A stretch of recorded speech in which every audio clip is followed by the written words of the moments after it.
বাসন্তী পোলাও মানেই শুধু একটা রেসিপি নয়, এটা বাঙালির উৎসব আর আনন্দের স্বাদ। সুগন্ধি গোবিন্দভোগ চাল, ঘি আর হালকা মিষ্টি স্বাদ, কাজু কিশমিশের মেলবন্ধনে তৈরি এই পোলাও যে কোনো বিশেষ দিনকে আরও সুন্দর করে তোলে। ভালো করে গোবিন্দভোগ চালটাকে ধুয়ে নিয়েছি। এরপর দিয়ে দিচ্ছি ঘি, পরিমাণ মতো আদা বাটা দিয়ে দিলাম। বাসন্তী পোলাও মানে একটু হলুদ রং, তাই হলুদ গুঁড়ো। চালটা মাখানোর সময় অল্প নুন দিয়ে দিচ্ছি, পরে আরো নুন যোগ করব।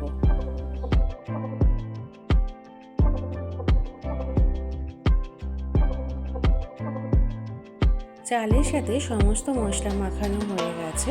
এইভাবে রেখে দেবো আধ ঘন্টা। কিছুটা কাজু আর কিশমিশ জলে ভিজিয়ে রেখেছি। এবার কড়াইতে দিয়ে দিচ্ছি অল্প ঘি আর সাদা তেল।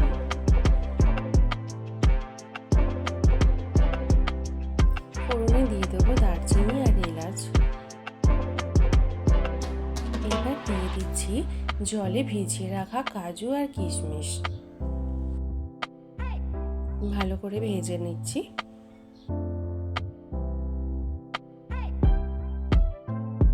এবার সমস্ত চালটা দিয়ে দেব। আদার কাঁচা গন্ধটা যাতে না পাওয়া যায়, চালটাকেও ভালো করে ভেজে নিতে হবে।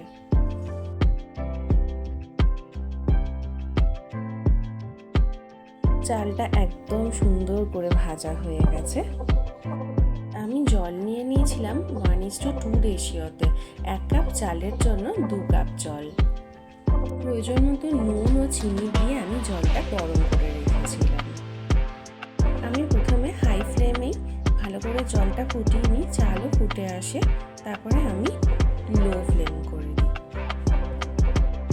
চালটা অনেকটা সেদ্ধ হয়ে এসেছে। এই সময় নুন ও মিষ্টিটা ভালো করে একবার চেক করে যদি দিতে হয় এই সময়ই দিয়ে নেব।